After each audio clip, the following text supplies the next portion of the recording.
how to add avatar stickers to gallery as GIF, video, or still image. First, let's return back to the home screen by tapping on the home button at the bottom of the screen.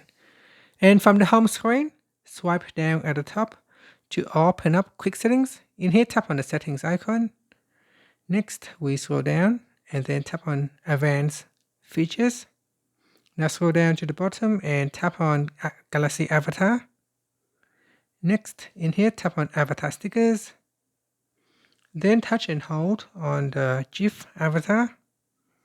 Next, tap on Add to Gallery. Now you can select multiple items if you wanted to. Then tap on Add to Gallery. Now I think if you select multiple items, it won't allow you to choose to save it as video. Here, if you select a single item, you can add it as a GIF, or you can add it as a video, or you can save it as a still image. Okay, so if we go to the gallery app now, you can see this is the video, this is the GIF, and this is the still image.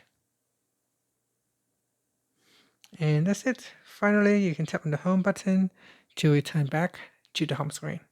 Thank you for watching this video. Please like and subscribe to my channel for more videos.